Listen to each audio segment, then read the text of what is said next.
senses at peace upon the plain.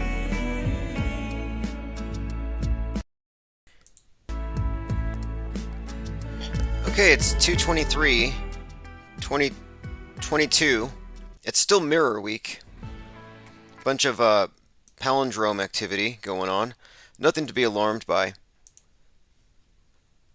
Just a Cup says, still waiting to get into the Discord. Sure, just join the Patreon and click the link, or join the site at infiniteplane.radio. I highly recommend it. The think tank is really ground zero for this meme epidemic. The meme on the screen, it's got Elmo looking at a nuke blowing up the firmament. It says, me, waiting for Armageddon, 2 minutes until 2:22 local time on 2/2/2222. I have a lot of 2 fatigue at the moment, and I'm really thinking now that this whole week is going to be pretty much spectacular, starting with yesterday. Yesterday, I think they released the Kraken.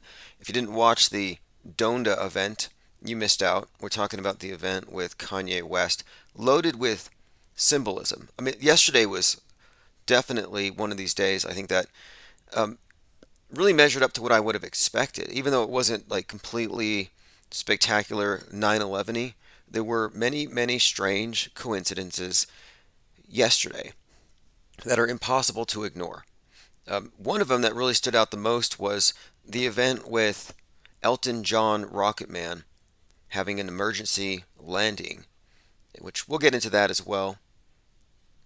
Let me also be addressing your comments, but let's see here. So basically it was this. Yesterday was the twos, but the reason why we really were talking about this in the first place is the month started with a big psyop on the 2nd with a guy named A Mirror.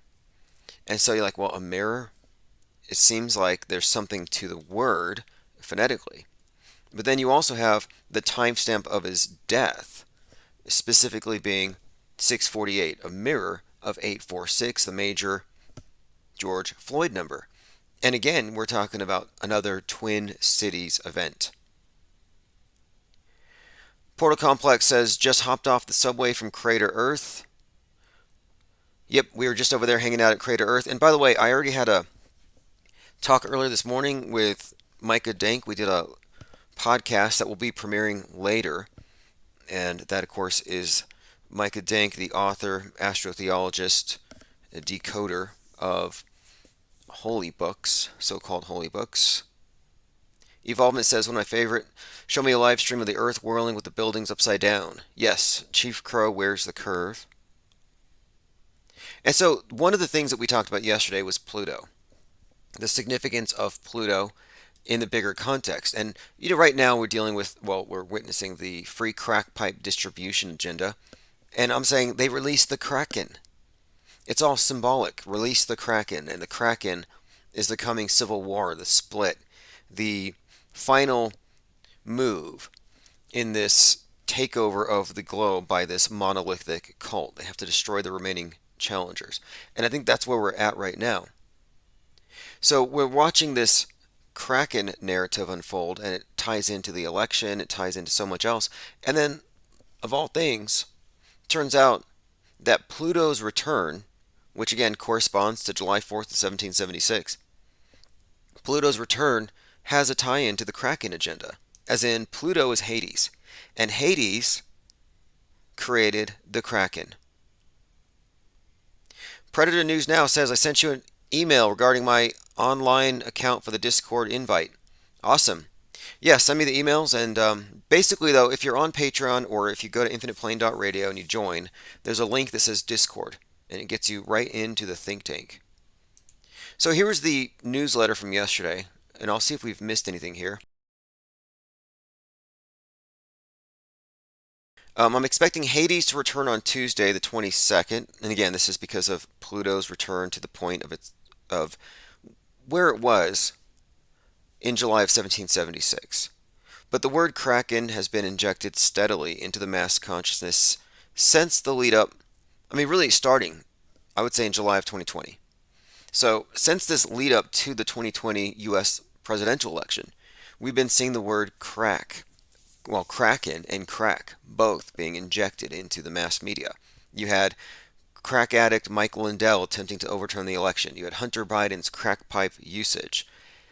You had the Kraken in the form of Sidney Powell, again working on the election agenda. And now, again, we have the nonstop references, and it's not over yet. And then Joe Biden's new communism. Used to be a chicken in every pot, now it's a crack pipe in every pot. So, as we've been saying, though, this word crack, in my opinion, is about a rift. It's about a split in this country, a cultural and political fault line that will break upon the release of the Kraken, whatever that happens to be. So what is the Kraken? And that's what we've been discussing on this channel. And then is it, like there are so many possibilities. Is it going to be a tsunami, some kind of nuke on the West Coast? They're going to take out the space station. All these different scenarios have come into play. And let's just take a quick look here at the drudgereport.com. One of the top sources for being totally misinformed about reality. And you'll see yesterday, the imagery even looked like July 4th, fireworks, etc. But massive cyber attack, new superpower struggle. There are suggestions that our satellites will be taken down. So they have really turned on the World War III thing. And look, yesterday we talked about this. Logos, signs, symbolism, and we were talking about the prophetic nature of Westworld. And this all ties in to yesterday and DONDA2, Kanye's record release party. Because there's a Westworld tie-in. Not just the name Kanye West, Westworld, but the central feature of Westworld, the house, like the burning house on the stage yesterday. And then you also had the appearance of, and the presence of Marilyn Manson there.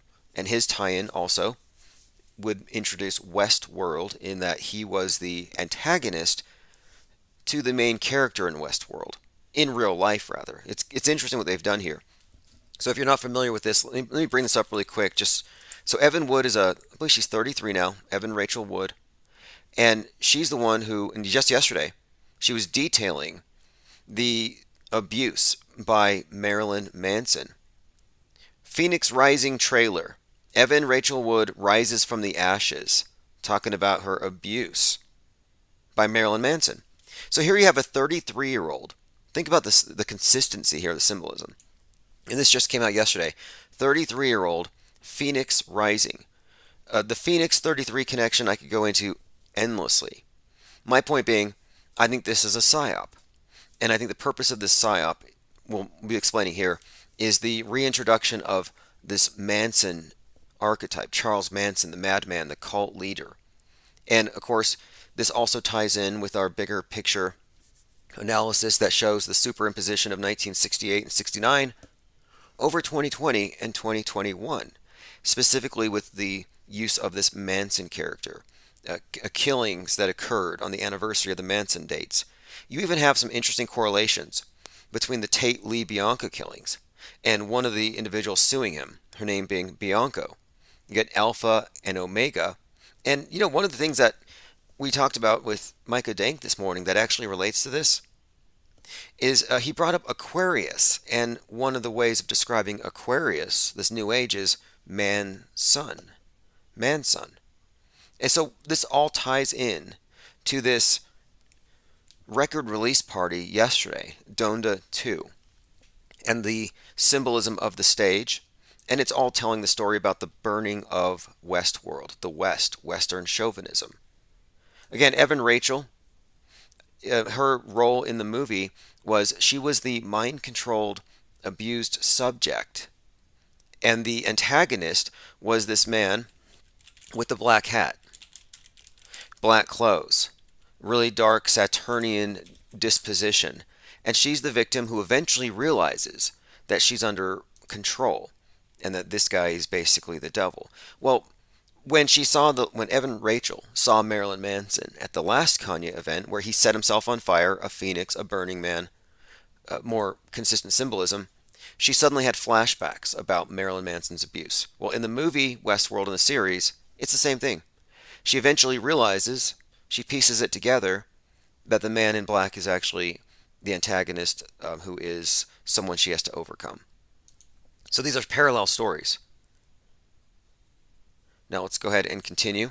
One other thing about the Westworld logo worth looking at is this is from 3/15/2020. We're looking at season 3, where you have an individual kneeling and they're in front of a building. You can see the building going right through their chest the way it's superimposed. And I think this is about the impalement, the vaccination, the 311 agenda, that the pandemic and what followed. It says free will is not free. So it's about the loss of freedom and submission. That's what kneeling means. And this is all very significant too, because remember, 33, Phoenix. Twin Towers go up 1968. 33 years later, they burn them down. Creation, destruction. 13 years later, it's your Phoenix number, 13, resurrection number. They raise them back up. They build it back up into a single tower. And so the Twin Towers, burning after 33, being replaced after 13, open up on 113, November the 3rd. So this has a great deal of significance in a couple of things I could point at. One would be Apollo 11 blowing up at 113 p.m. And the other would be the Challenger exploding at 1 minute and 13 seconds. 113. It's the number of the Challenger being destroyed, the resurrection, the Twin Towers going down, opening back up. So again, what I'm suggesting here is that the Twin Towers going down symbolically, I believe, represents mankind brought to his knees, the kneeling. That's what it symbolizes. The Twin Towers could be correlated to the twin pillars of the Masonic Lodge, with the pillars representing the thigh bones. So the tower is being taken out. It's you kneeling. They're taking your knees. So here he is kneeling to the new tower. The new tower, the one in New York rather, is 1,776 feet high. Significance there, a couple of things. 888 in Christian gematria, which, again, you know my thoughts on gematria. Don't care for it. However, it's a language. There's a pattern here you can discern. So you multiply 888 times 2, you get 1776. Second coming encoded into this new tower. This new age, second coming. Now, the kneeling to the single tower, if you ask me, is about submission to the one world system.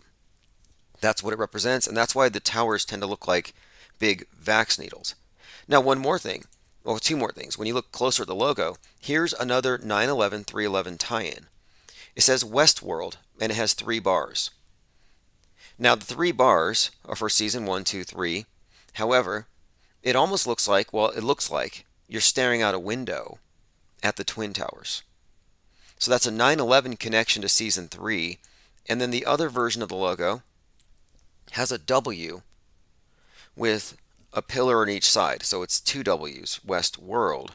But if you look at it sideways, you also get your 311 out of it. Heavily encoded. Twin Tower 311 connections. Okay, I'm going through your comments. Ashley, Miss Kitty said, had an emergency alert but was very quiet and low. Anyone else see it on TV 20 minutes ago? Have not yet. Maxwell Cooper says the Twin Towers coordinates were at 40 degrees, 42, 42. Okay, now this is interesting too. This goes really, let's get into today and what has recently happened.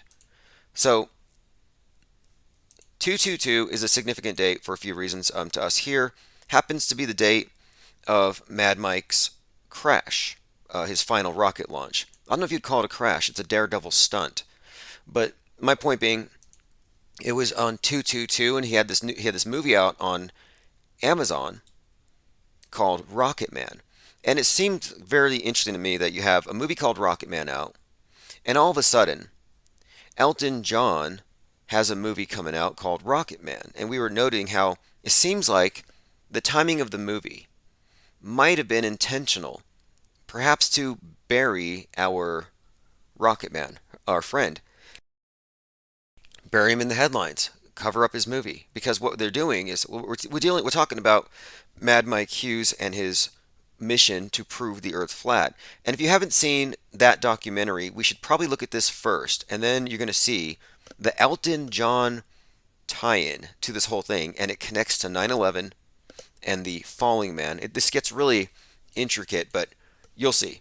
Let me go ahead and play this first, just to get everything into context. So on 2/22/2020, Mad Mike had his final rocket launch and crash, but prior to that, he had a successful launch, set a few records here and there, world records. No big deal. Some guy with a $15 an hour salary hand makes his own rocket and sends himself up, unlike the simulated astronauts. Anyway, I'm going to play the trailer, ROCKETMAN, and I'll be right back. It's about 2 minutes. These things are not easy to do.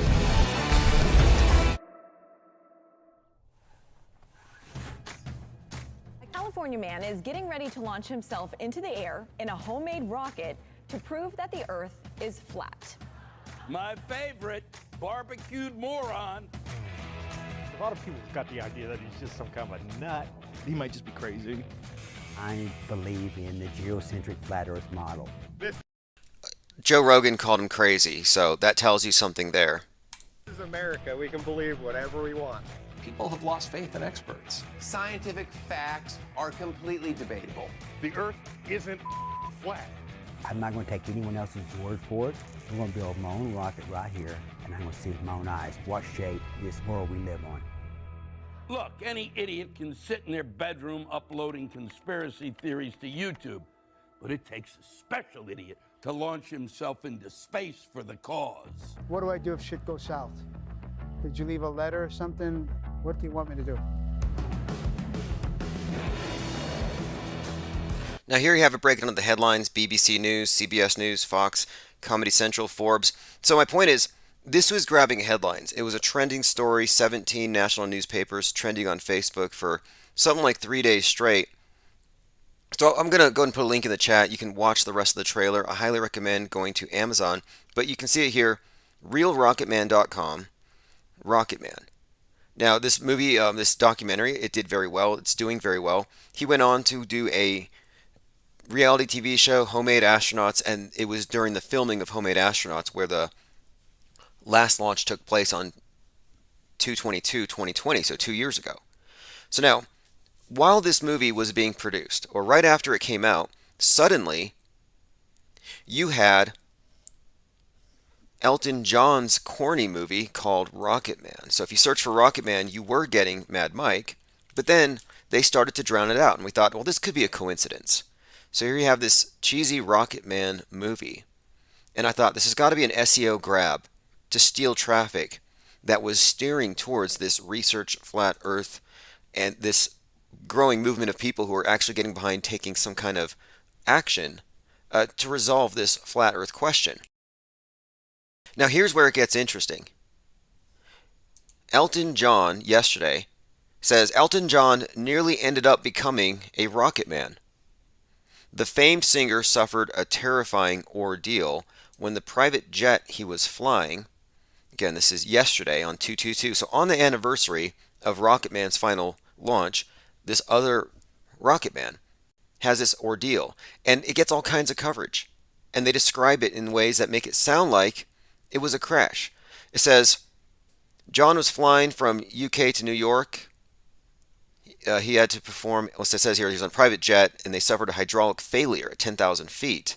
The jet was buffeted and couldn't land. It was horrible to see, a witness told them. The plane was being buffeted and couldn't make it, Thompson said. The aircraft's nose was too vertical. The plane was descending, and it was halfway along the runway when he gave up trying to hit the tarmac, and it soared back up in the air. So it nearly crashed, and it went back up. A crowd gathered after word went round that Elton John was having difficulty. So it sounds to me kind of hoaxy that people would be screaming, hey, Elton John's going to crash, and they all just run out to see. Like, no way. Now it says this was the third attempt to land when the plane finally got down. The pilot made a flatter approach and the wind dropped. Everyone is slightly relieved. So here we have it. Elton John has a near crash landing and nearly becomes a, quote, rocket man on 2/2 2222. A couple more things on this because it gets even weirder. It really gets stranger here.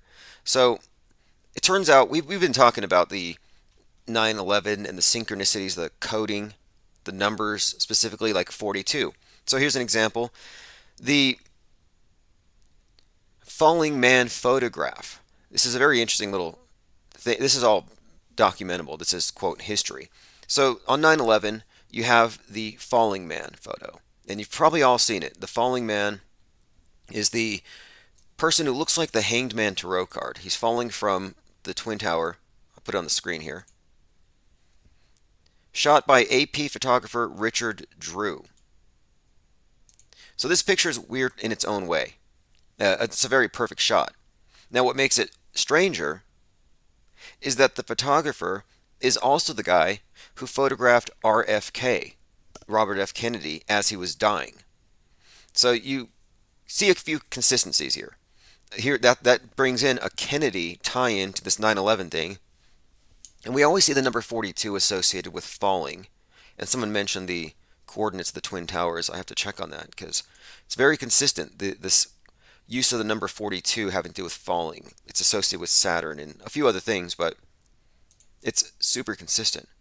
So, for example, he was shot dead at the 22. You had Isaac Cappy, initials IK 9/11. He fell exactly 22 feet and died, age of 22.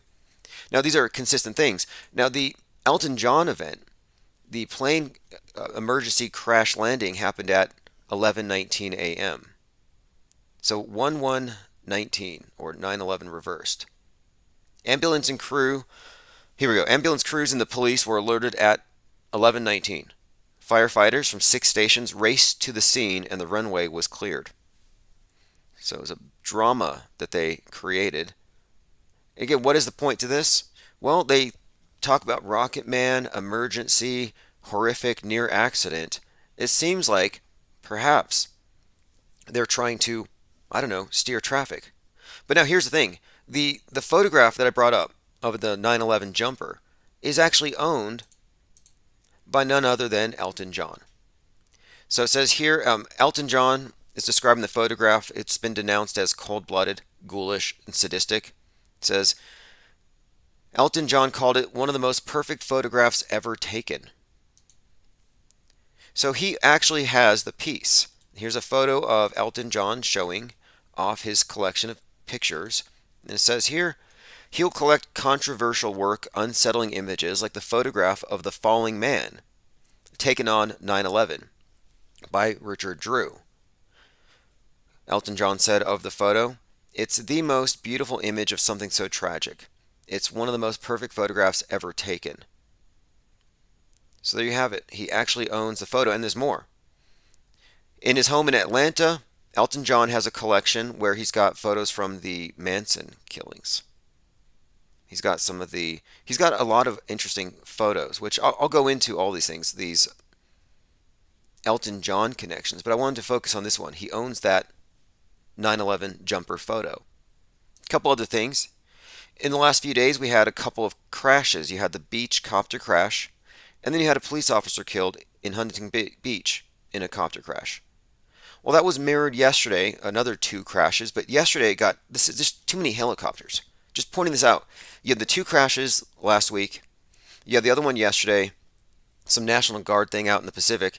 Well, then you had another 2 crashes. So yesterday in a place called Fork Canyon. Now think about the symbolism here. Yesterday is all about the 2s, the mirror, palindrome week. So you got a split, a mirror, a crack. We're talking about this repeated theme here.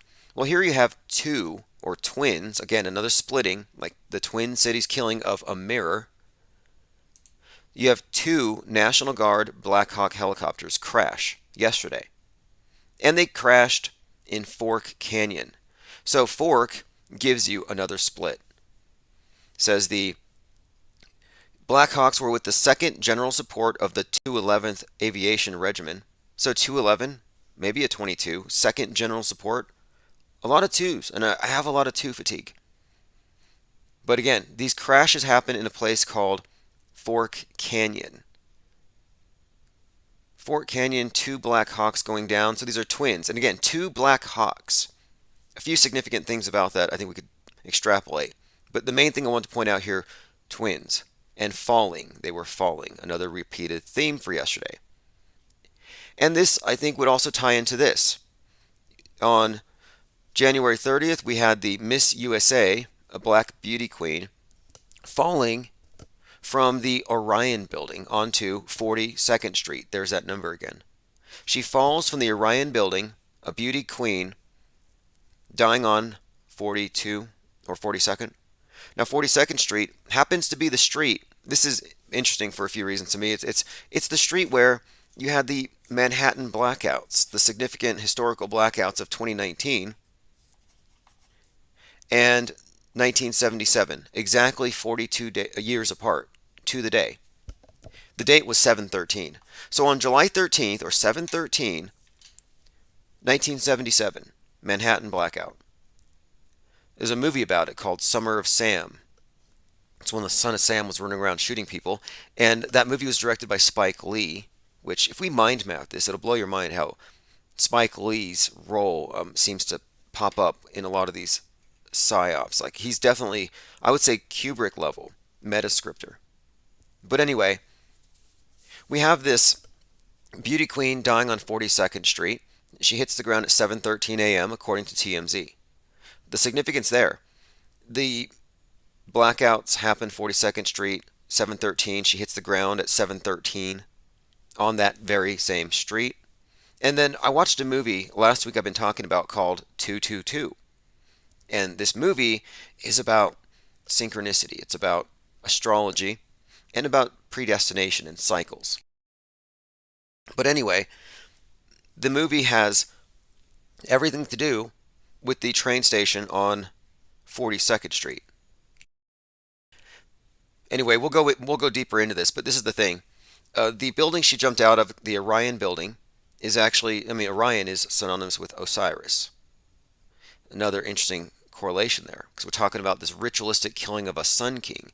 And then one other part of it that I think is noteworthy here, the Orion connection, of course, Sun King falling, her initials, CK, which of course 311 gives you 33, but specifically her name is Chesley Christ, Kryst. It's like, whoa, there's a bit of stuff here layered. Then of course the queen and the royalty thing. Now this is paralleled, there's another story here, another beauty queen falling from another tower.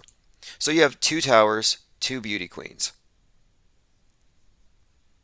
Pageant pain inside the tragic beauty queen deaths of Zoe Sozo Bethel. These names ought to be decoded. You can get quite, there's quite a lot. We were looking at the symbolism in Betty White and the name Beth, and as it ties into the Bethlehem star, there may be something here.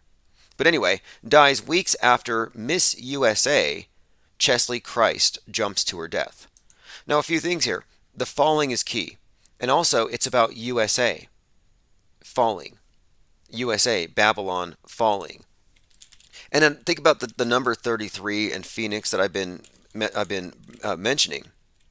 So you have the Burning Man in front of the White House in 2019, and he happened to be exactly 33 years old. But the thing about that ritual, because it was not a real event, this is ritual, is the guy was wearing a USA shirt.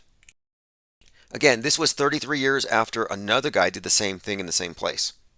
This guy is 33, and he's wearing a USA shirt, so it's USA burning.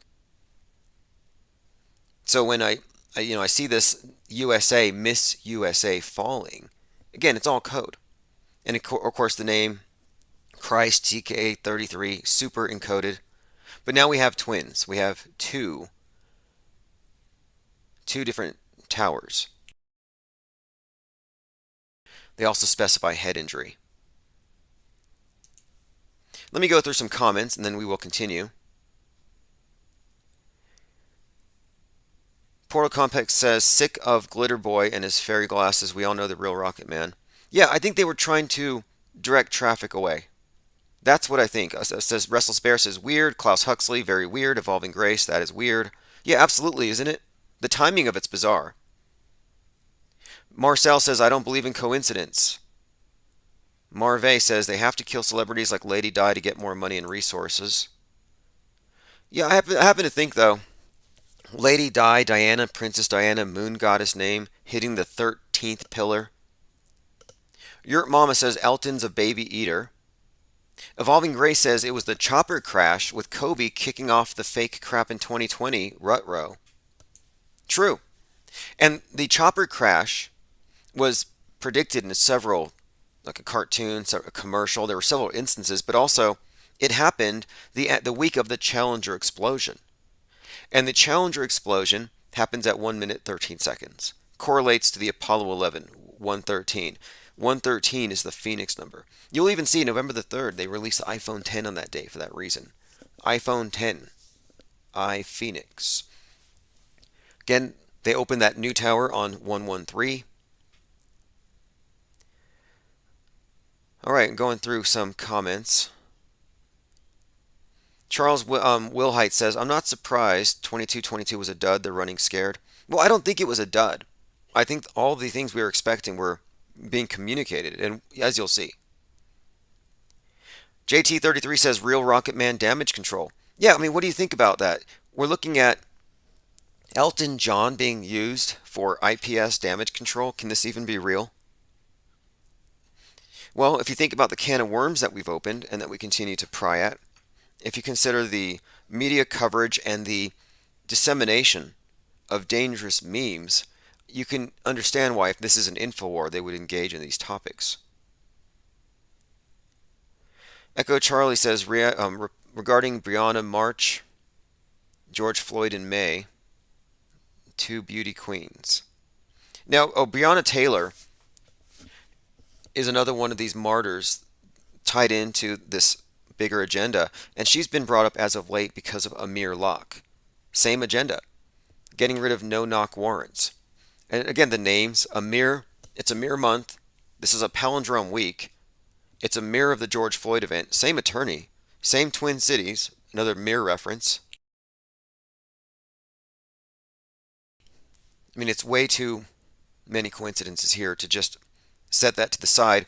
And I think his father said, my 22-year-old son, Amir, was killed on 22222 and have 22 days of peace. So I assume that ends tomorrow. The peace ends tomorrow, just a heads up. But again, the name Amir, significant. But his last name, Locke. So the video starts off at 6:48. Again, Amir of 8:46. Super encoded events. I mean, you can't really overstate this. This is important because we're far beyond connecting dots and cherry picking or conjecture. This is beyond conspiracy theory. These are observations. The sun set on 5/25/2020 at 8:46, corresponding to the time that they knelt on George Floyd, corresponding to the time that 9/11 starts, 8:46. So for the Amir lock to start at 6:48, and they put the key in the lock at 6:48. And then they turn the key in the lock. And then they go shoot Amir Locke. I mean, yes, twin Blackhawks crashing in Utah in Fork Canyon. I mean, think about that too. Fork.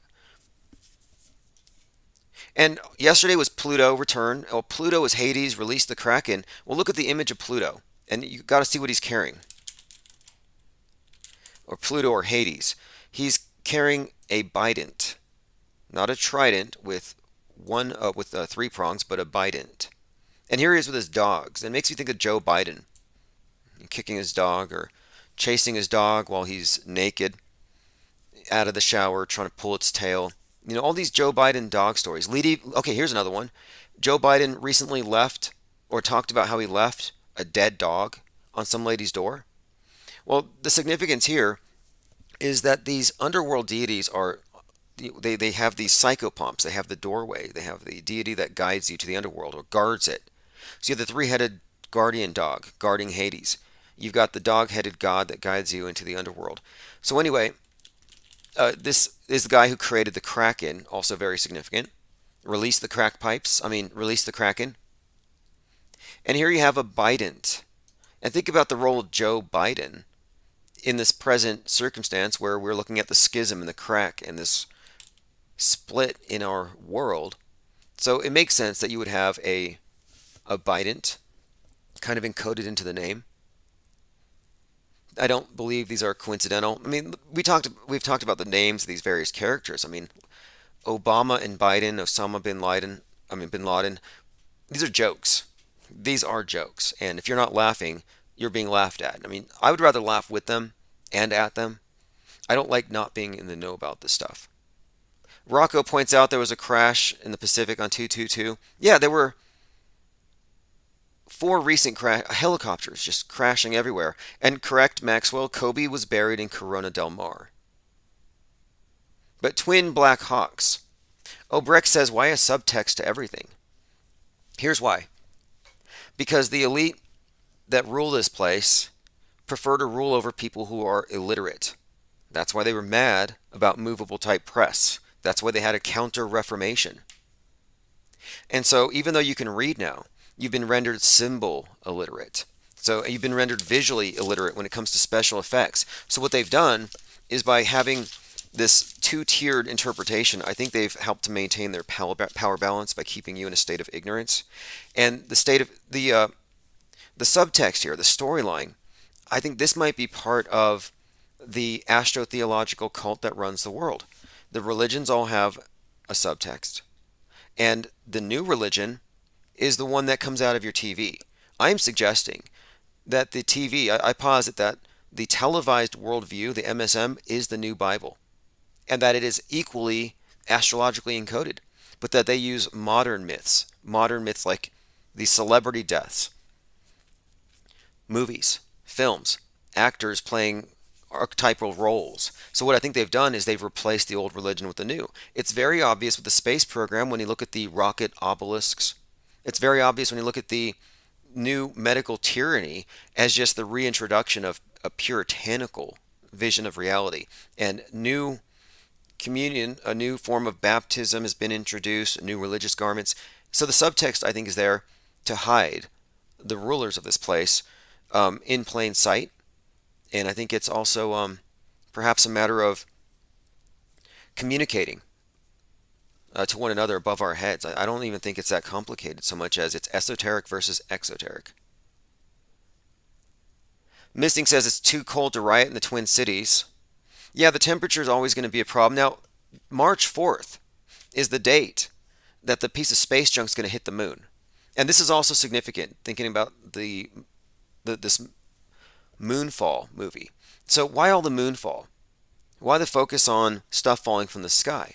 Well, if you remember, right after COVID was declared a pandemic, as in on 3/11, we had the pandemic, then you had the emergency on 3/13, Friday the 13th, another Phoenix number. But on 3/16, 2020, you had what they called a Black Monday. It was the worst market crash in 33 years. Black Monday is given to stock market crashes that occurred on 4 different Mondays. So you go back, but the 87 one and the 2021, spaced 33 years apart, were connected with this one, specifically because the market crashes, it drops about 2,997 points on the Dow Jones. This is almost, well, it's a 9/11 number, if you think about it. 3,000 dead, 3,000 going down. Dow plunged. Again, it falls down. Dow plunged 3,000 points. And this was on March 16th when U.S. had reported 66 deaths. 3,000 points. Again, a 9/11 number. Now, my point being here is that this was on what they called a Black Monday, this market crash. And there was a TV show out called Black Monday. The TV show, Black Monday, had just started season 2 on that day. Season 1 was about the 87 market crash.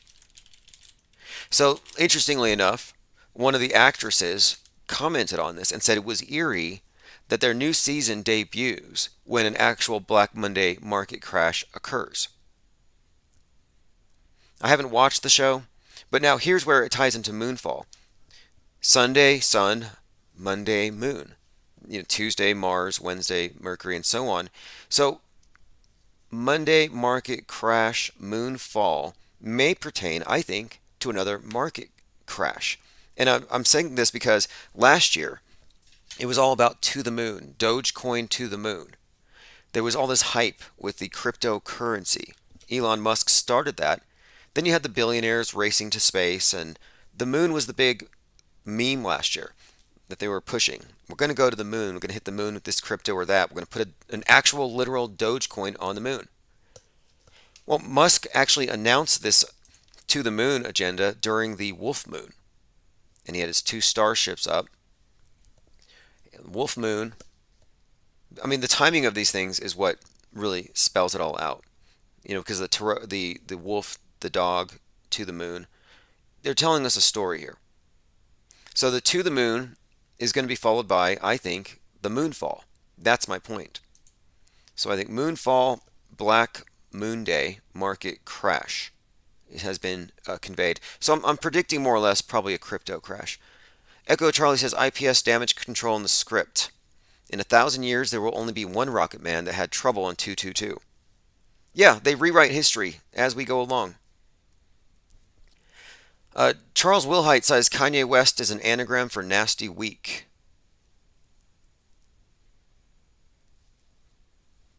Correct. All right, let's see. Echo Charlie says, I'm good at the Christian subtext and layerings, Chinese mythology, no clue. Well, it is Year of the Tiger, if that tells you anything. You know, there may be something to it. The 33's encoded in there with the Bengals thing returning to the Super Bowl, but you know, as far as predicting, I don't know. I don't even know if that's what we're looking to do here so much as knowing what's really going on, though. It's not about predicting, it's so much as not being bamboozled with the masses.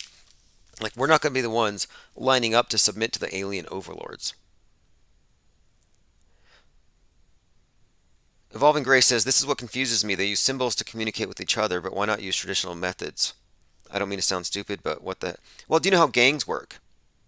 I mean, gangs and gang signs.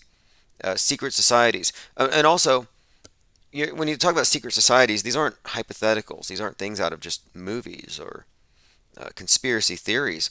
You're just talking about hierarchies within organizations that are layered according to a need-to-know basis. But we're talking about security clearances. A secret society is a society with security clearances. But again, the confusion or why would they communicate things obviously and openly and outwardly?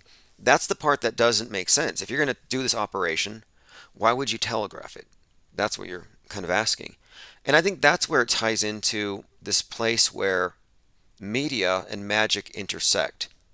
And if you don't believe in magic, I understand, but the theory and practice of magic, you can study it, you can see how it's in operation. So to me, it's just a matter of what are they doing? What do they think they're doing? How does this work? But my point being, magic isn't simply card tricks or sleight of hand, but it's something more akin to, I would say, synchronizing human minds, turning them into matrix batteries, and somehow using the co-creative power of human beings to influence or manifest some projected future. I kind of think that's what we're looking at, like man playing God, in a sense.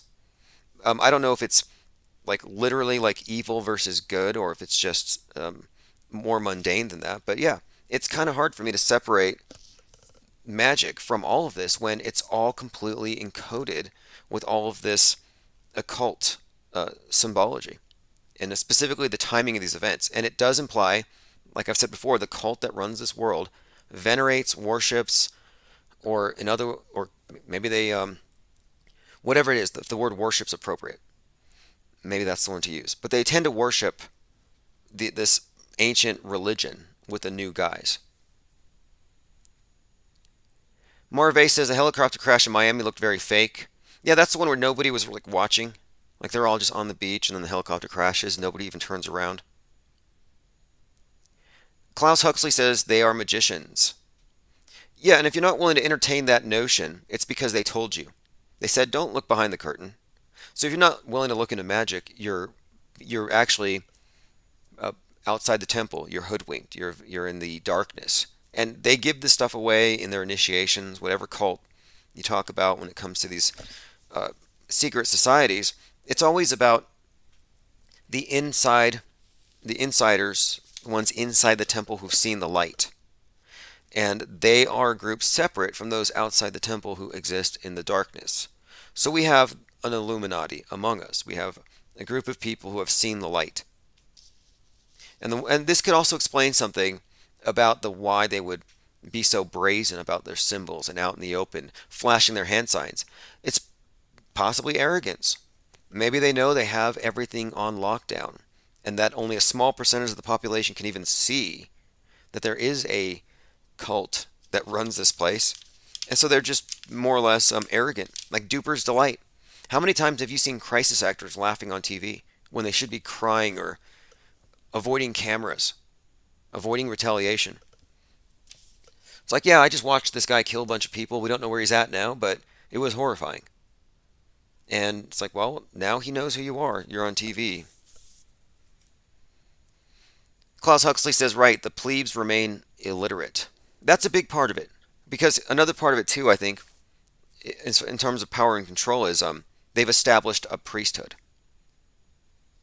They've established a priesthood or a de facto priesthood who have information or access to information that we don't. They have a divine mandate to rule, more or less. Now, March 4th, the moon's going to get hit. Again, March 4th could be a significant date. Originally, they said it was from SpaceX, that they had some piece of junk that was going to hit the moon, but now they said it's from China. Now, China is denying it. So if China's denying it, and SpaceX is denying it, then what is it? Is it a alien spacecraft?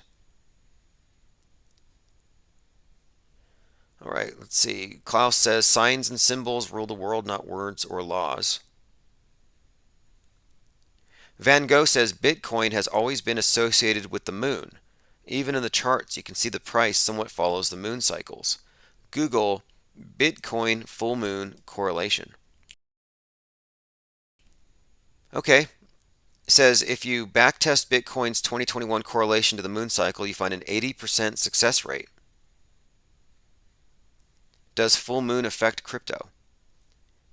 Well, I think the market crash is being hinted at with the moonfall, because it goes deeper when you go into what moonfall was about.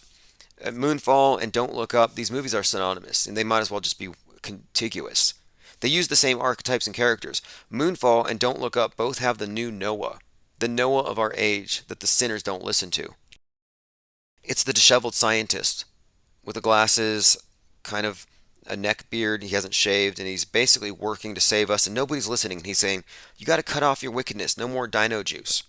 No more fossil fuels. The world can't take it. And of course, the sinners, aka the corporations, the capitalists, the consumers, they keep on consuming. They keep guzzling the gas, and so the world's going to end. Like, this is the story they've given us.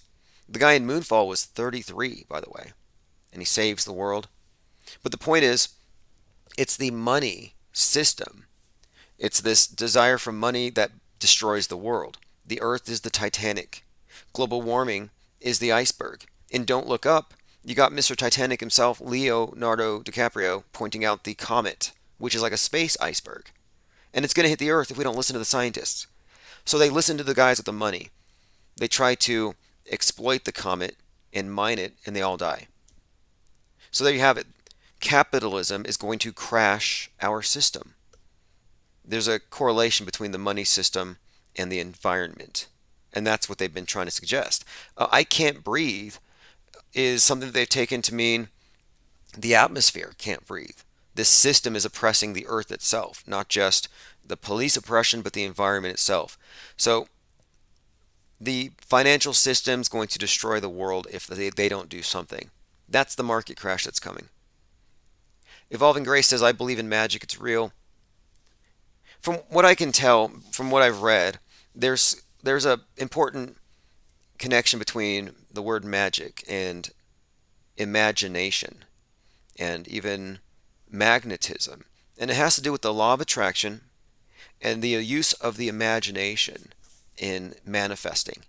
Now, whether or not you accept that as a premise that you are a co-creator or you're somehow cybernetically connected to the system, it's not even a matter of theory, it's an observation. If you've ever had a synchronicity that you you can't rule out, that you can rule out as just being a coincidence, a synchronicity that you can't just say merely a coincidence. And we point these things out all the time. We point out coincidences and things that require some high level of sophisticated planning. But my point is, it's one thing to see sophisticated planning and subtext and these nuanced storylines embedded into movies, which man films. But it's another when you have synchronicities in your own life, in your own experiences. Aside from precognition, premonition, telepathy, there are things that to me tell us that, yeah, we are in some level. It might just be 1%, but we're not just NPCs, is my point. And if you're not an NPC, if you're somehow connected to this thing and you're not aware of it, but the people who run this place are using the technology that they call magic, and they're using you in group magical rituals with your television altar, then yeah, I think we could make the place. This world is run by witches and warlocks who figured out how to game the system, turning you into a matrix battery. JT33 says there's great power in mere suggestion. Oh yeah, I think it was Saul Alinsky, the community organizer, who said that politics is downstream from culture. So they knew that if you want to influence somebody's voting decisions, you start feeding them memes and messages through Muppets when they're babies. That's why they give you dinosaurs when you're a kid. You have dinosaurs everywhere. You wear dinosaurs. You watch TV shows, cartoons, talking dinos. Big singing dinosaur to hug you, Barney. And then as soon as you learn how to talk, they say, oh, dinosaurs are dead. A big rock fell from the sky, hit this ball that we live on, and killed them all. Extinction. So your first word may not have been extinction, but it's mass extinction is one of the first concepts that you were taught to understand. No more dinosaurs. They've been wiped out.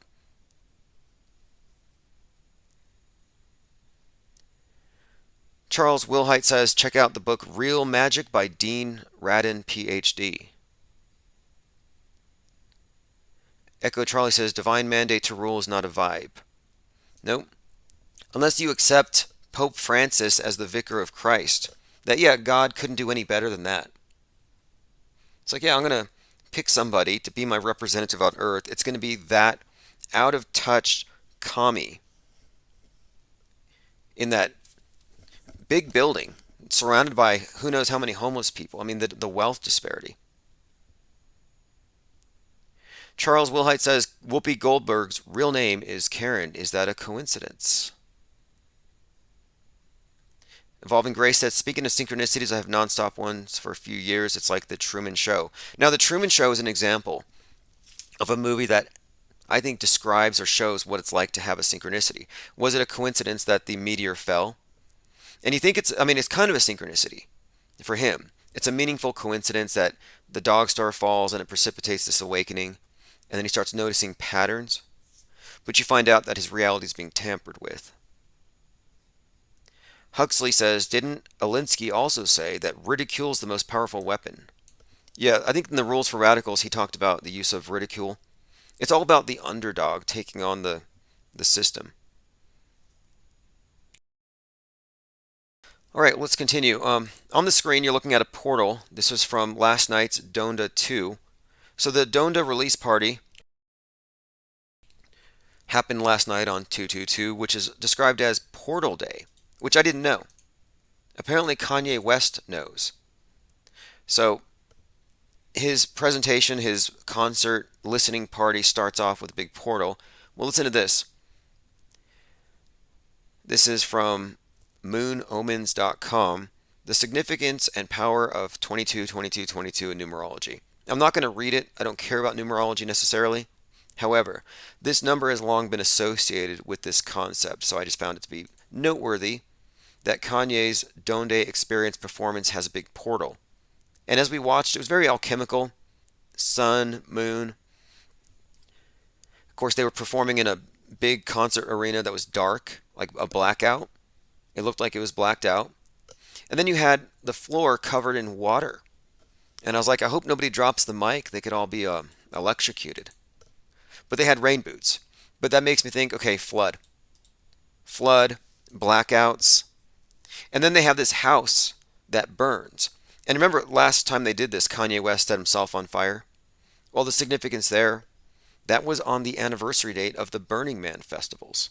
I mean, what are the odds? They burned the house on the stage, and the way it burned, and I have images of all this stuff, it split in the middle, which made it look like they were trying to depict this idea of a house divided. Okay, I have so much to go through now. There's just quite a lot, so I want to go ahead and stay on track, but let me play this. So, South Pole is our cartoon, Infinite Plane Society. We've been putting this thing together. We're working on season 2. And a lot of our ideas somehow show up in South Park. I think it's just because we're drawing from the same meme pool. But more and more, it seems like every time I look at South Pole, they're getting more and more like what we're doing. Like on this channel, we've been openly mocking and ridiculing this New World Order religion, where science has replaced religion. Holy water, hand sanitizer, virus is the sin, global warming, wrath of God, COVID's your devil, original sin is your carbon footprint. Heaven is now outer space. Transcendence is something you do digitally. So we have this new religious paradigm. You got to be saved by the vax. Well, look. Here you have Oh My Science. This is South Park, God Go, Supercut. What in science's name was that? It's the United Atheist Alliance! Oh, science, help us!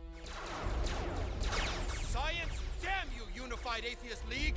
Who are they? Jesus Christ! You believe in Science, damn you, praise science. Anyway, just... But it wasn't until he met his beautiful wife.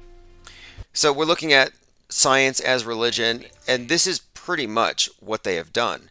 And again, my contention is that the television is the new pulpit. Not just the news media, but the entirety of it. The monolithic worldview you get from the TV. That's your Bible. And anything that doesn't come from your TV is extra canonical. It ought to be burned, censored. People should be penalized for publishing it. This is what they're doing right now. The censorship agenda is truly about this purification of our minds, purification of the Bible of the day. I think we're living through a sort of a Council of Nicaea moment here. They're assembling the new Bible, getting rid of the books that don't match up. As in, they got to get rid of fake news, got to get rid of conspiracy theories, got to get rid of things that don't fit the program that they already had to put into place. Science, damn you. And look, this is something else to consider. The person who's asking, is the world flat? Is it a ball? The person who's asking the question is more scientific than the person who just believed whatever they heard and never questioned it. You know, science is not a belief system.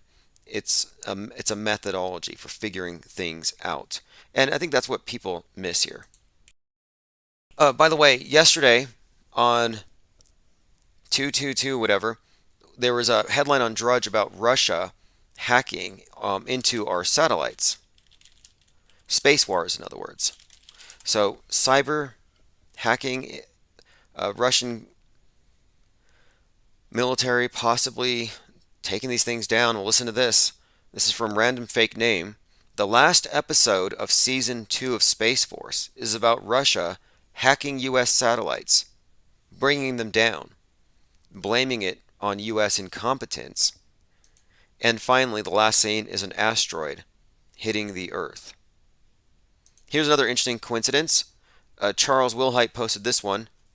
There's a sitcom in the 70s called Room 222. It ran for 113 episodes.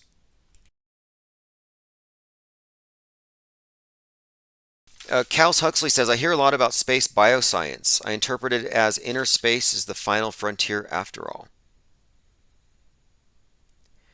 Echo Charlie says, interest in the afterlife consumed the Egyptians. Well, I think it's a carrot on a stick. I think that digital transcendence and immortality is something that you will never get, but they'll convince you of it. Just like every religious system out there promises the way, and their way is just another one of these long cons that they use to guide you like a donkey chasing that carrot. Now, as far as the DONDA2 event, let me go through some more of the the pictures from the thing.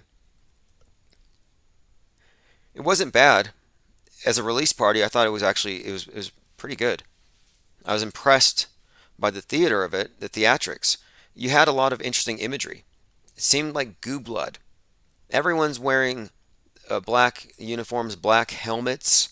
Yeah, black helmets was a thing with opaque lenses, like black iPhone screens over their eyes. I think it's all significant. Marching around like zombies. Loss of autonomy, like ants or drones. None of that is coincidental. But as far as like if I had to make a review or say if I liked it or if it was bad or good or whatever, I guess I would have to say this, that CERN needs to hire Kanye West to do their next portal opening ceremony. So yes, this is not CERN. This wasn't a CERN ritual. This was a Kanye release party.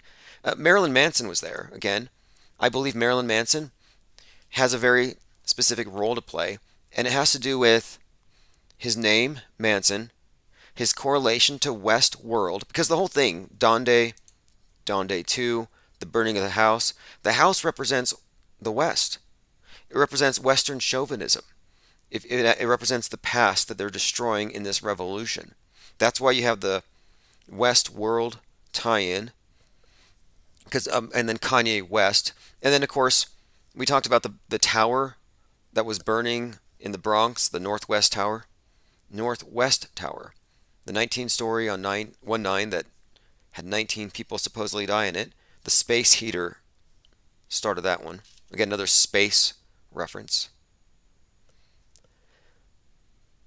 But no, the reason they brought Marilyn Manson is because of this tie-in also to 1969 and Charles Manson. And also, more importantly, Charles Manson's agenda, his whole purpose was Helter Skelter.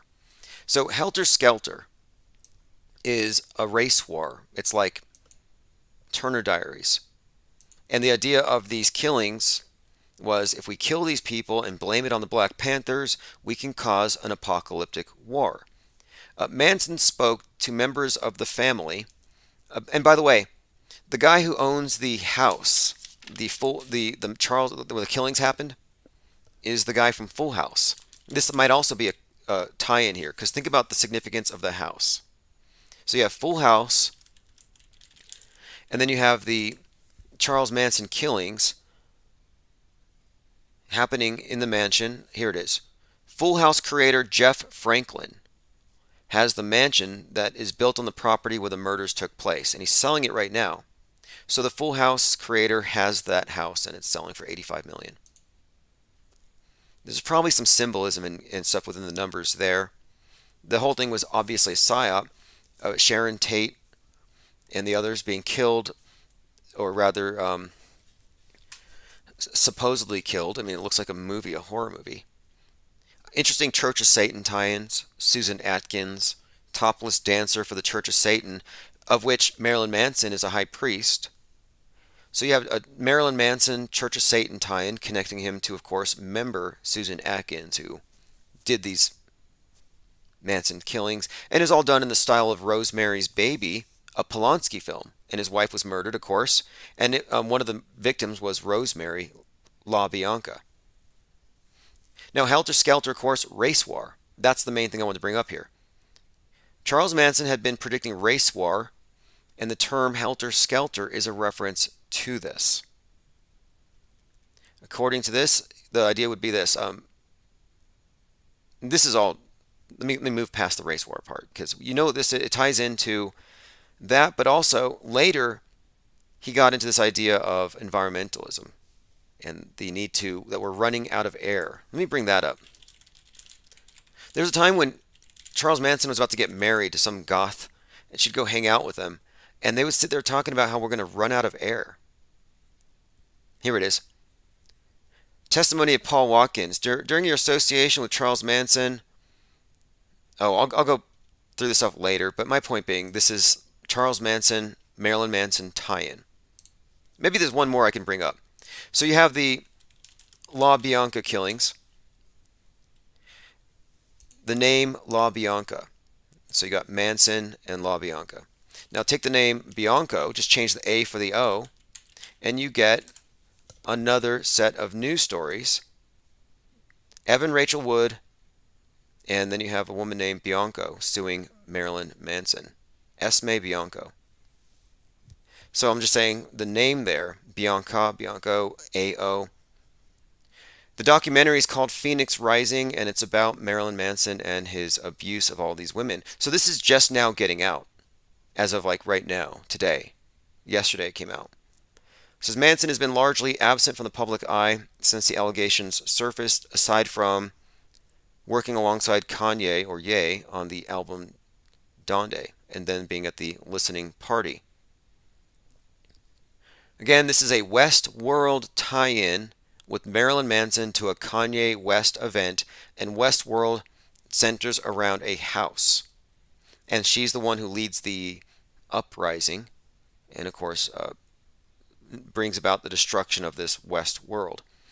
So what I think we're looking at here with Marilyn Manson's role, I don't even know if these accusations are real. I would say if anything, we're looking at a scripted tale. Smoke and Mirror says, we live here right near the La Bianca house. Well then, okay, another thing too, AO, you think Alpha and Omega. And then with this Charles Manson narrative of Helter Skelter, it's really about the end of the world, like apocalypse. And I was speaking to Micah Dank this morning. He was talking about astrotheology, the usual stuff he talks about, but he was talking about Aquarius, and Aquarius being referred to as man's son. And so man's son is kind of interesting, as that we're entering the age of Aquarius, or we just entered it. So Aquarius, end of the world, apocalypse, Manson, all ties into this with the destruction of Westworld, or Western Civ, Western chauvinism, that thing that makes it so we can't breathe. Commenter says Charles Manson died on 119.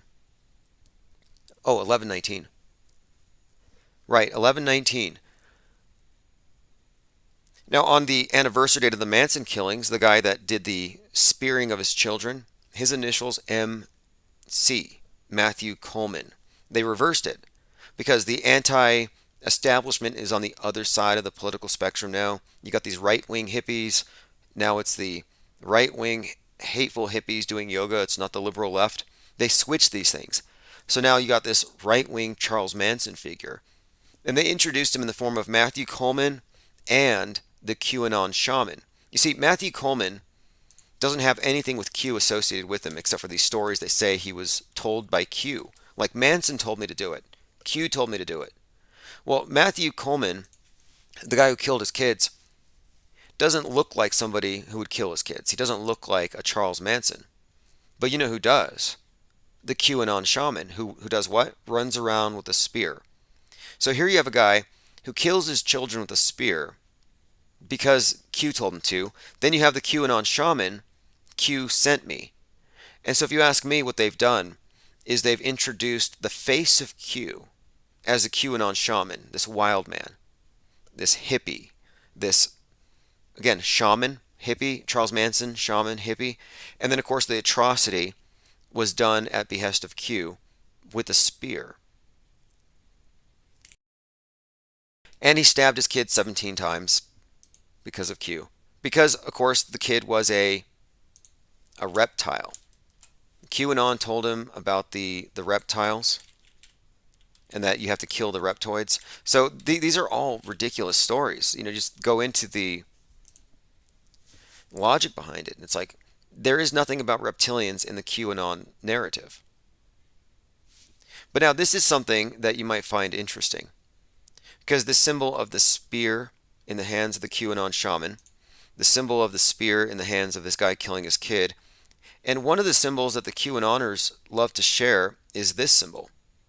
And this is from George News, who's actually Q.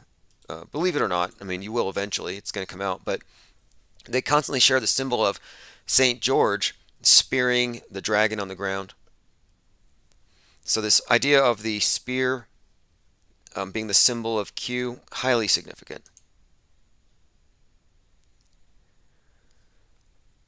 Okay, let me continue.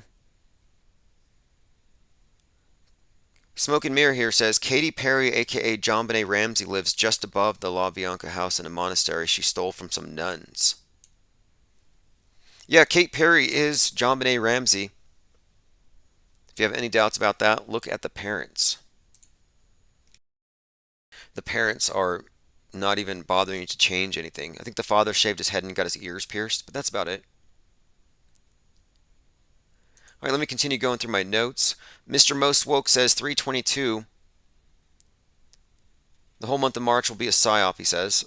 There won't be another 322. Yeah, he's suggesting it's too obvious. They did the King Supers killing on 322, then 322 days later, there's like another shooting. Go find the others folded up a $2 bill. Because it turns out the $100 bill folded up shows you a Space Needle with an EMP above it. The $20 bill folded up gives you 9/11. Well, the $2 bill gives you what appears to be an owl. But I guess what we had found was the $100 bill has a clock pointed at 222 on it. Now, the world didn't end yesterday, but I don't think it was meant to. I think what we're looking at is Hades' return signifies the release of the Kraken. And if I had to guess, like when Kraken, I would probably say Kraken on Wednesday. And the reason I say so is that, well, no, Thursday, the 24th. Because the father of Amir Locke said 22 days of peace. What happens after that 22 days of peace? Bob CZZ says, I just listened to your interview with Jordan Maxwell. He said you were a Jesuit gatekeeper. He won't touch on how everything is fake. He thinks the JFK assassination was real, but he has good information on how words are used. If you look at his profile pic, he gives Masonic hand signs. Good job on the interview. I just wish you would have talked about more of the fakery. Okay, so when I discuss these topics with people who've been in it for decades, I always keep in mind that the cutting edge information that we've received in the last 5 years has been a major paradigm shift. And if you spent most of your life married to the paradigm where this event happened in a certain way, it's like changing religions. We're talking about a major worldview shift from everything on the news is true, but it's worse than they say and they're lying about some things. That's different from none of it's true. It's all a story. And it's not that it's all fake. It's just that it's not reporting and that the primary purpose is narrative. They never let facts get in the way. But there is some reporting that happens here and there, I've heard. I mean, I think the weatherman was right a couple months ago. I can't recall. Has anybody here been able to use the news in any predictive way? No, I don't think so. But that's nice. Yes, I'm not a Jesuit gatekeeper. I don't think. I don't know who it is leaving these manila envelopes stuffed with cash at my house whenever I don't mention the Jesuits. Not sure who's doing that. Okay, I got another message here. This is from Boring NPC. Yeah, if you email me at timosmond007, I get all the emails and I respond. Or if I can't respond, I will bring it up live. Okay, so Boring NPC. He says, in literature, authors sometimes hide the main story within the story. An example would be a Christ figure with the initials JC, such as Jim Casey in Grapes of Wrath. Right, like John Connor, Terminator, written by James Cameron. The JC, Jim Carrey, often plays Christ archetypes. Definitely. He says, you've noted that the Metascript writers seem to be well versed in literature and culture, so they're probably Ivy Leaguers who have a universe of material to draw on from novels, the Bible, history, film, and TV. So he has a list here. He says, I've been building up a list. You're welcome to take or leave as you see fit. Thanks. Boring NPC. So he has 7 things we need to look into here. David Bowie, DB42. I think you know this. Yep. David Bowie, DB42, man who fell to earth. There's another correlation between the falling and number 42. David Bowie is very heavily integrated into the whole space odyssey that we've all been through. I'd say what's more, David Bowie's music was played during the first music video in space. His music was used with the Tesla Roadster. And the Tesla Roadster had a David Bowie song playing, and it had a reference to the Hitchhiker's Guide to the Galaxy, which was Don't Panic. And again, Hitchhiker's Guide to the Galaxy is all about the number 42. And the meaning of it in that movie has to do with this AI, or intelligent God computer brain. But again, the driver in the Tesla Roadster, nothing Tesla Roadster, I think that, didn't Bowie play, I think it was in a movie, did he play the character Tesla? But anyway, the guy in the driver's seat was called Mr. Satan. No, Starman, excuse me. Starman, a David Bowie song. Anagram for Mr. Satan. Again, man who fell to earth. Okay, next one he brings up, Colin Kaepernick, CK311. Yep, born on 11/3. Colin Kaepernick, CK. And he was working with the beauty queen Chesley Christ on the set of Colin in Black and White. Again, 311. He was, okay, who shot, here's another one here. A House Divided was the final episode of season 3 of the show Dallas. According to Wikipedia, it's the second highest rated TV show in history. And it aired on 3/21/1980. So this year will be its 42nd anniversary. Okay, this is probably significant here. A House Divided, from the TV show Dallas, being the highest rated TV show in history, and its 42nd anniversary of A House Divided is coming up.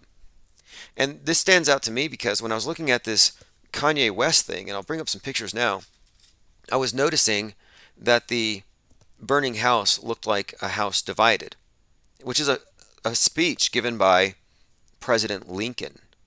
So there's some Lincoln connections here. Of course, Civil War. Okay, here are some pictures from the event, and this is the picture where it looks like the house is split. So you can see it's not a total immolation. The house is literally split in the middle with this fire, with this light. Yep, Coyote Smoke and Mirror says, you're right, Kate Perry and John Benet Ramsey's parents are the same. The mom had some eye lifts, and the father shaved his head and had some nose surgery. Yeah, it's just a hipper version of their younger selves. The mom didn't even change her hair. All right, let us continue. Smoke and Mirror asks, I wonder who the skeleton is in the spacesuit in the Tesla Roadster. Right. Well, speaking of Bowie, the Bowie album that was posthumously released, or no, actually he died right after its release, or fake died. A whole other story there.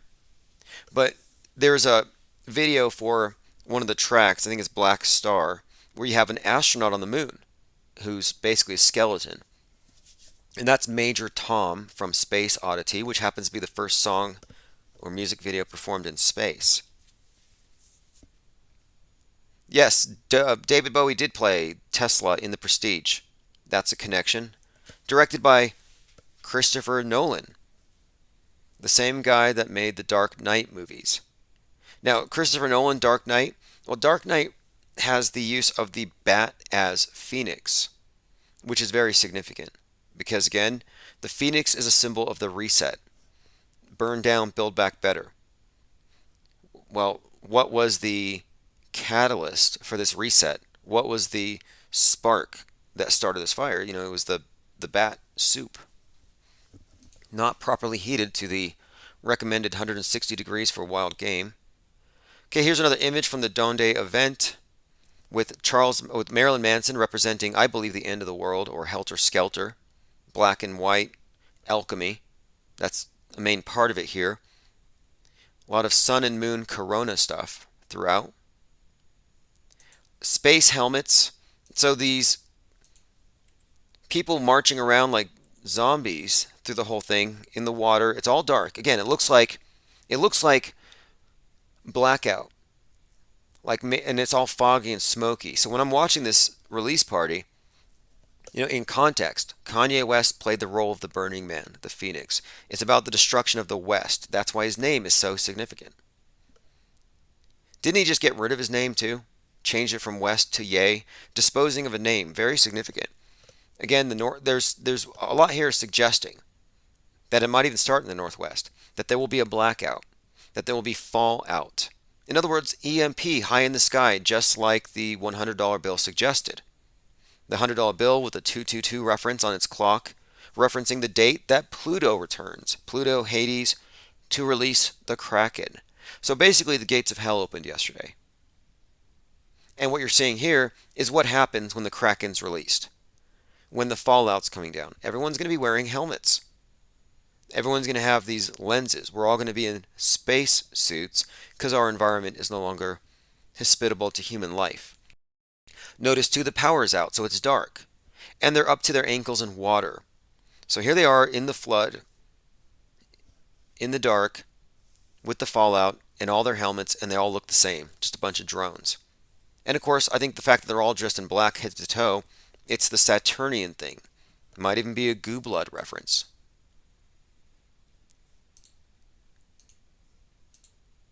Let's continue. We're looking through some more of these clips from this event. Again, the burning house. Now, here's another tie-in. So you have the house here that ties into the Westworld house. And again, we're talking about the destruction of the West. Well, the Rust movie set, which had a 42-year-old getting shot and killed by a 24-year-old, a mere of 42, 24, 42. So you have Halyna Hutchins getting killed, and then, of course, the other guy, Joel Souza, just gets shot, doesn't die. The shooter, Alec Baldwin, dresses as Donald Trump routinely. He is so deranged with his hatred for Trump that he has openly said, I want a meteor to hit the White House. So wait, he wants a space rock to hit the White House with Trump in it, ostensibly, right? So you're like, okay, this makes it very interesting to me then that the guy he shoots happens to have Donald Trump's birthday, 6/14. So that's one thing that stands out. The guy who dresses as Trump, who hates Trump, shoots a guy with Trump's birthday after saying he wants a meteor to hit Trump in the White House. And the movie Don't Look Up comes out, and the trailer even says this, in 6 months and 14 days, the world will be destroyed by a comet. 6/14, comet. Again, 6/14, Trump's birthday, meteor hitting the White House. That movie is about the world being destroyed, the West being destroyed. So if you look at the West as a metaphor, again, the Titanic that's going to be sunk, you can even see that the Rust shooting has a bit of a tie-in here. And again, these are not coincidental. And these are just a few. We're kind of just scratching the surface here. Again, Marilyn Manson being the subject of a documentary that's going to destroy him, the documentary called Phoenix Rising. Again, that to me suggests a sacrifice, kind of like Joe Rogan. Check out the numbers here. They pulled 42 Joe Rogan tracks.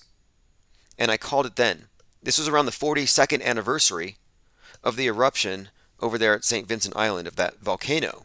42-year anniversary volcanic eruption, and Spotify says we're pulling 42 Joe Rogan tracks because snowflakes.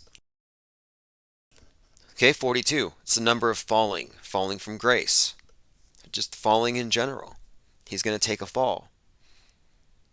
Well, then fast forward now, almost a year later, they pulled 71 more tracks, giving him a total of 113, the Phoenix number. So Joe Rogan, is he a sacrifice? Is he sacrificing himself for the cause of destroying free speech? Is Marilyn Manson a self-immolation? Is this also part of sacrificing an idol, iconoclasm? Not quite sure what they're going to do with him, but the numbers say it all. Even with Joe Rogan, 42 tracks, but he had 24 uses of the N-word. Now think about that word and how it polarizes. So he used it and defended it. CNN said his defense of the flippant use of that word is another 1/6 moment for America. And they had juxtaposition of Rogan and Kaepernick to say, hey, look, the double standard in society. This guy can be a popular racist with $200 million contracts, and this guy can't even get in the game. Engineered. Not a coincidence that Kaepernick's attorney had something to do with the compilation of those 24 uses of the N-word. My point being, again, 24, 42, 113 characters who are in the public eye taking a fall. So I look at Manson as about to likely take a fall, and we'll see how that develops. Let us continue. Oh, by the way, side note, Yara Sachs, politician, says that honk honk is code for Hail Hitler. And I think that matters now because the truckers are coming down. I got this email from Flag and Cross yesterday. We Americans, inspired by Canada's Freedom Convoy, are going to protest against the mask and vaccine mandates, and we're expecting tens of thousands in our departure on the Interstate 40 towards DC on Wednesday. So tomorrow, which is also the end of the, 22 days of peace, tomorrow the 24th, there's a convoy heading to DC. In fact, they're putting fencing up right now around the White House. Echo Charlie says, Rust was a Western. Not bad. And wasn't it in a place called Coronado? Like Corona? But yeah, you're right about that. It's a Western. And we're talking about West as a symbol. Or as a West is symbolically the Titanic that's about to sink. And you know, a Kraken could sink a Titanic, right? All right, let's continue here. I brought up the other day how Baby Yoda is just a shaved gizmo. And it's a fact. I found a lot of memes that echo that sentiment, so it's not just me. That little green baby gizmo,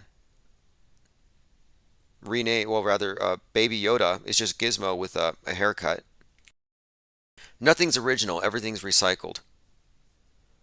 Okay, so we were going through an email from Boring NPC, who's talking about these 42-year connections with these episodes and a house divided coming up.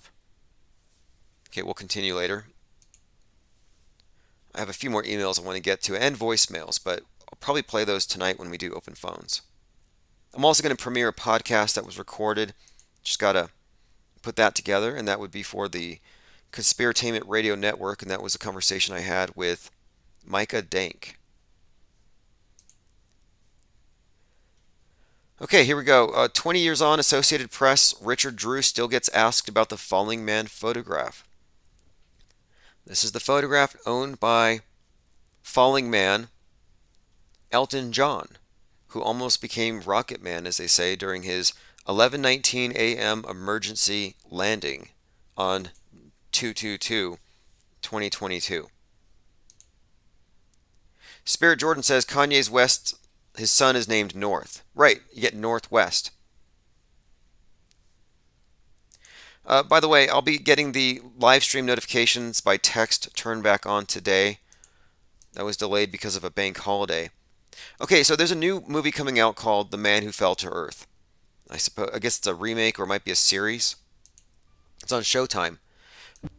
But this is another one of these movies that, predictably, is ultimately about global warming. It's about a man who comes down from Mars to tell us that Mars was destroyed because of, I think, probably capitalism. But basically, yes, pollution, environmentalism didn't take off up there. And so Earth is on the same trajectory. Let me play a clip here. I saw something. It freaked me out. Okay, so this guy comes down from Mars, and his message is... I'm talking to someone from another planet. So am I. Do you have anyone? A family? Children? They are waiting for me if they survived. They're waiting for me if they survived. And so this is the Martian talking about how their world was destroyed. Dying. Earth My planet is dying and Earth is on the same trajectory. is on the same trajectory.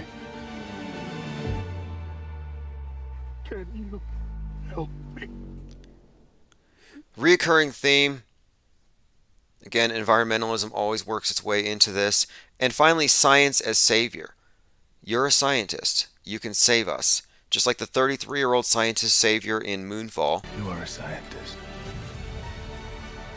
You have the potential for all things. You have the potential for all things. The worship of scientists. Rocco says a new TV series called Snowfall is coming soon. Definitely be watching that one. To me, it's opposition research. Oh, look at this. You have to delete a tweet. I have to delete a tweet really quick here. Apparently I melted a snowflake. You may not engage in the targeted harassment of someone. Okay, so I did a tweet. Let me see if I can actually show you what it was. It was a drawing I did of Marcus Goldfinch, aka Q. It was actually a charcoal portrait. I don't think it was a bad drawing. But yeah, apparently he took some action here. He reported it. And if I delete it, I'm allowed back on Twitter. So unfortunately, I'm going to have to delete my art. And in 11 hours and 33 minutes, I'll be back on Twitter. Yep, Q. Literally Q.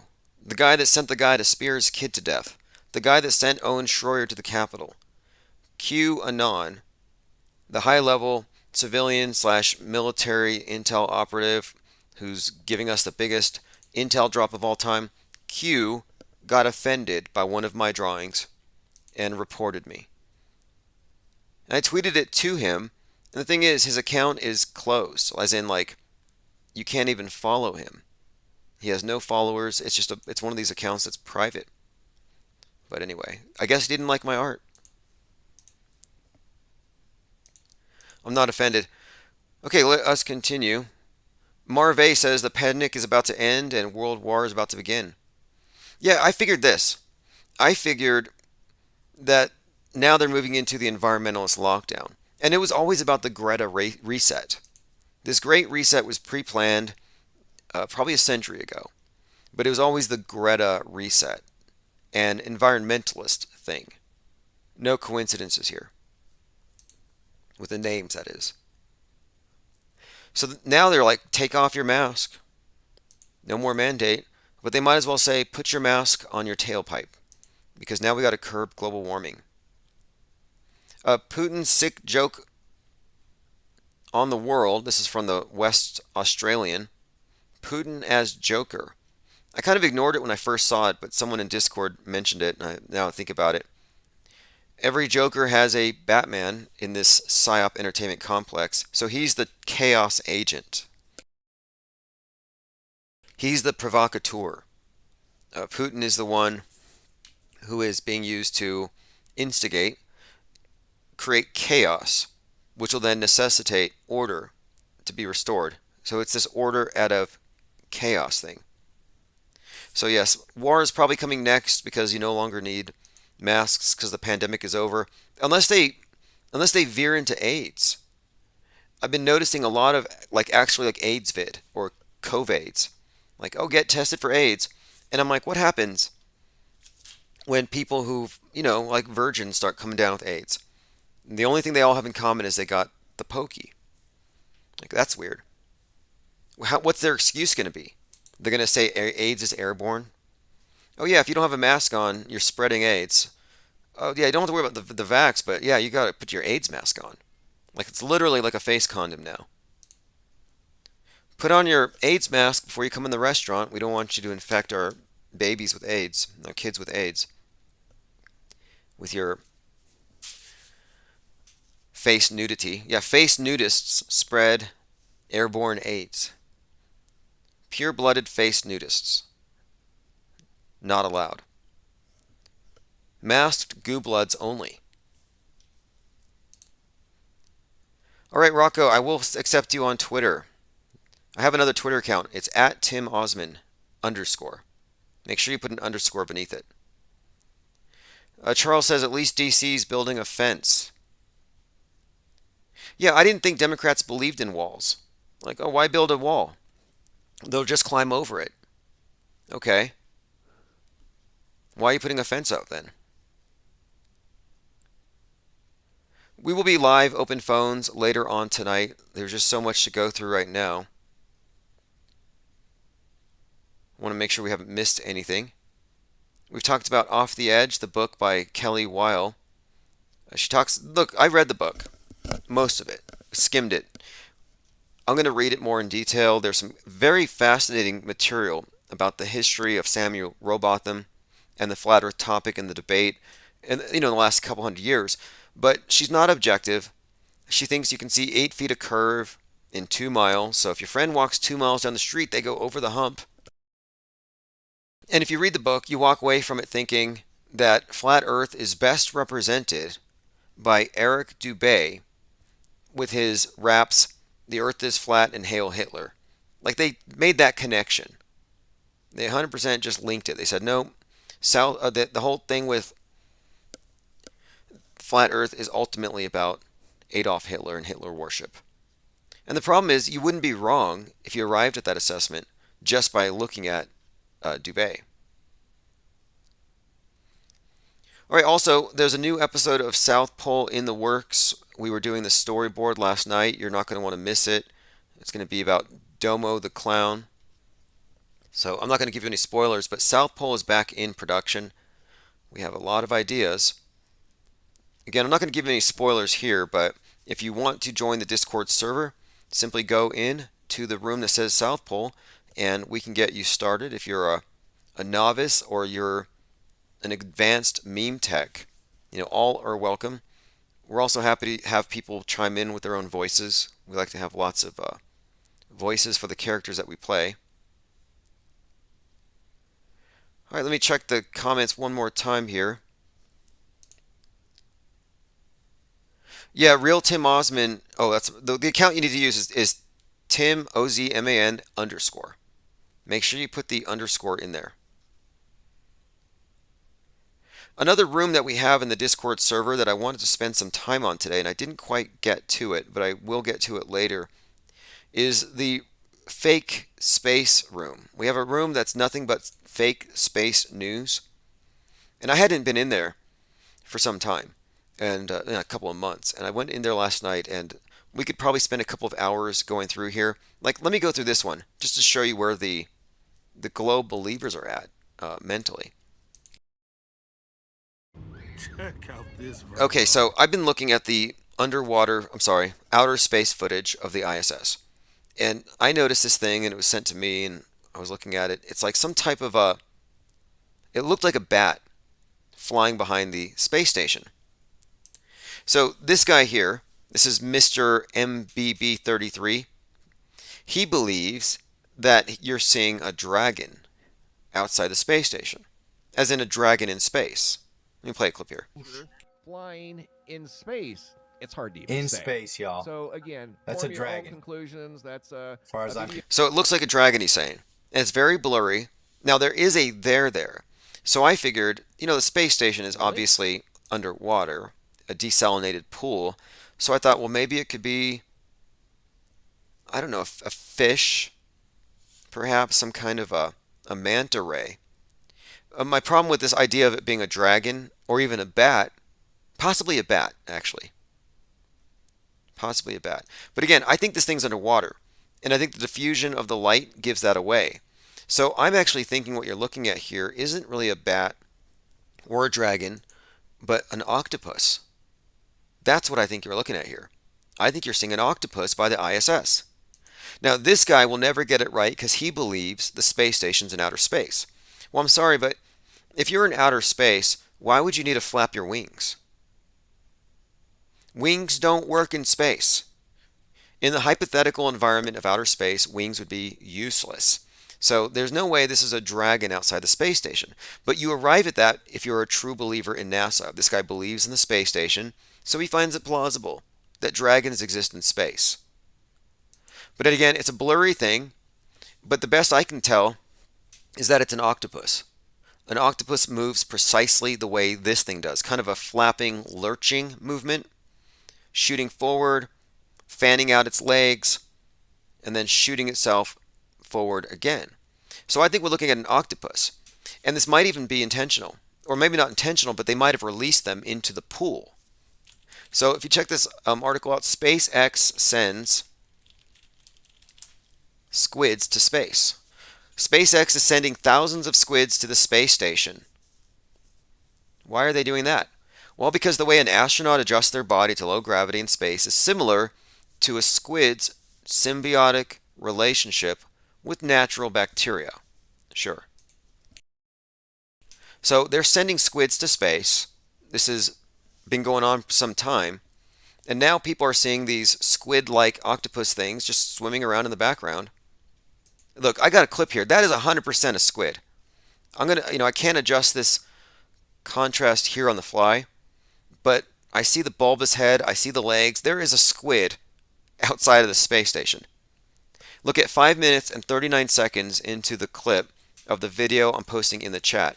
There is a kraken in the ISS pool. Yes. David A. Pryor says there is a kraken in the ISS pool. Now that's also very significant here because last summer they said there are cracks in the ISS. And this is about the time that you had issues with Russia and Americans getting along up there. There was some kind of a beef there. But look, Russian cosmonaut finds cracks in the ISS. Cracks found in the International Space Station. ISS is cracked. Irreparable failures. Cracks were found in the ISS. A new set of cracks. Crack in the ISS. Cracks may indicate the beginning of the end for the ISS. The ISS is starting to crack. They released the kraken. And here you have a literal octopus like a kraken, a squid, but yes, that is not a dragon. That is an octopus. But yes, at 5:38 to 5:39, you can clearly see it. And I was up late last night looking at videos of octopuses.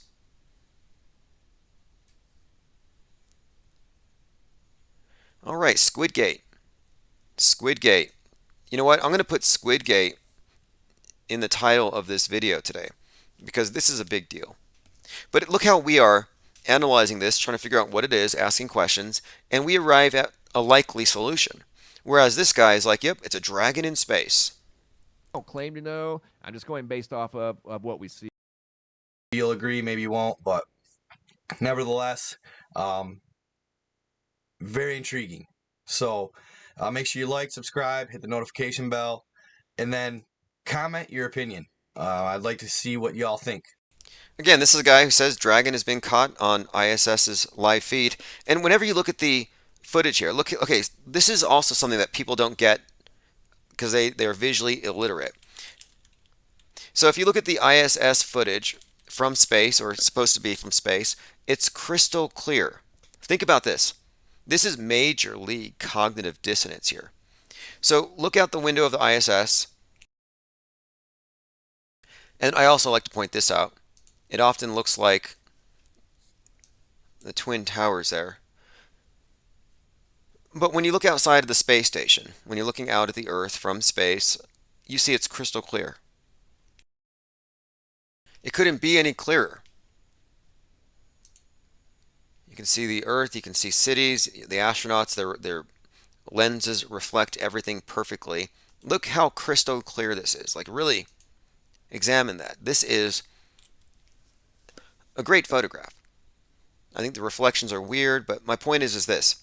We're supposed to believe that this guy's in outer space. That he's just outside looking in and you're photographing him. But now look at the underwater footage. How come it's so blurry? How come it's crystal clear, but when they're on spacewalks, it's blurry? What's the difference here? Just going back and forth, I can tell you the difference. The difference is underwater, light diffuses differently. The water, it breaks up the light differently. You can tell it's got a blur. It's got a glow. It's got a haze. It's not sharp. So how do you explain that disparity? If you're a true believer in the space station, how come it looks so fuzzy whenever it's underwater and they're all swimming versus clear? Maybe because it's underwater. I slow down, and I'm going to leave. He does a good job enhancing this. Up to you. Leaves it entirely up to you. I've had other people look at this before I've shared it with you guys, and I didn't say a word, and they said, "Why does it look like That thing has flapping wings, and I said that's the question that I had too. So they noticed it on their own, and I know that based off of, what we understand about space, Look at the range of that motion. this is impossible. But that looks like Big. some sort of a Whoosh, winged creature flying in space. Yeah, it's not a winged creature flying in space. These guys are disinformation agents trying to hide the squid. Yeah, They're trying to hide the squid. It's hard to even say. An obvious thing. But again, they start off with a faulty premise here, that outer space is where this event is happening. But no, it's a pool, and as I showed you from some articles, Musk has been releasing squids into the space station. Thousands of squids. Again, Kraken, the ISS, Kraken, good find there. Alright, let's go ahead and continue. I have a few more things I wanted to get through. I'm looking through the fake space section. I'll be going through the Discord server in depth here later. You're not going to want to miss this research. You're not going to want to miss some of these memes that people have been pulling up, and also videos. So here's a video that Go Find the Others posted where you can see a rocket launching on a time lapse.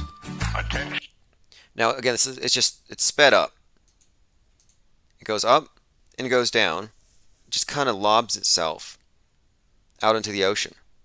It's a time lapse, and now I guess this is from the Falcon 9 Atlas V launch back in 2019. So you're looking at a rocket supposedly going into space. Now the thing is, at the point where it's going back down is where they cut to the footage of it, quote, in space. But as you can see here, these trajectories are parabolic arcs. They're not going high enough to even deposit anything up in space. Some will say it's because they don't want to hit the dome, and they're trying to hide the dome because the Earth is flat. Well, I don't think the dome is that low, if there was a dome. I think it's more likely that this is all just sleight of mind. It goes out of sight, out of mind, and then they switch to another feed where you see the so-called live feed happening.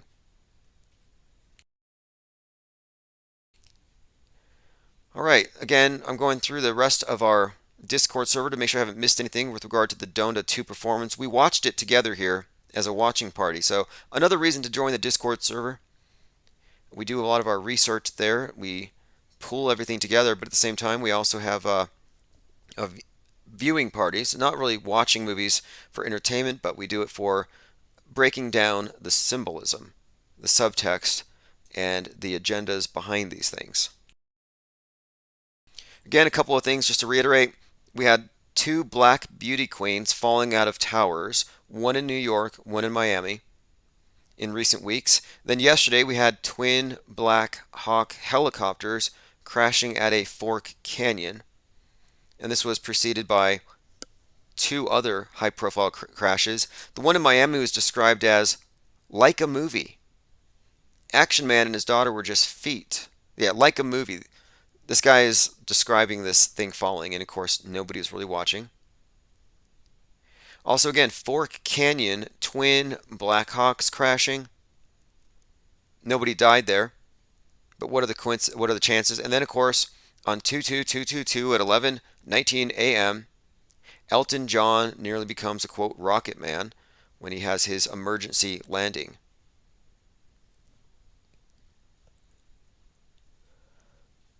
Let's see if there's anything else here. Co-founder and CEO of Kraken, one of the largest crypto exchanges, urges people to get their coins out of custodial wallets. Oh, yeah, these are people dealing with this, not just government intervention here with the financial system, but now they're getting their hands into political speech, and yeah, they can freeze your wallets. Just a heads up. The name Kraken stands out there, and again, there might be some kind of market crash coming, as foreshadowed by this Moonfall movie and all this Skyfall stuff. Also, this is true facts here, just a heads up here. Moonrock is really just petrified wood. Take a listen. Hey NPR, in How I Built This, Guy Raz dives into the stories behind some of the world's best-known companies. Click below. And this is from NPR, but it's a great piece. It's 30 seconds. Entrepreneurs and idealists. Support for NPR and the following message. By the way, NPR versus IPR, we win long term. Get started for free at klaviyo.com/NPR. Good morning, I'm Steve Inskeep. A prized possession in the Dutch National Museum is not what the curators thought. Back in 1969, the Apollo 11 astronauts visited the Netherlands, and the U.S. ambassador gave the Dutch Prime Minister what he said was a moon rock. No doubt it gave a warm feeling to the U.S. ally. But when an expert saw it in the National Museum, he said he wasn't so sure it was real. Geologists have now identified the moon rock as petrified wood. Oh, petrified wood. What does that mean? The moon is made out of wood. The moon is made out of petrified wood. Some giant tree up there in the sky, or some part of a tree. Maybe we're just looking at the top of a tree stump. But whatever it is, the moon is made out of wood. Science. A boring NPC has another letter here. He says, Mr. Osmond, I'm glad you're keeping NASA's dinosaurs on the moon story going. It's really not so ridiculous.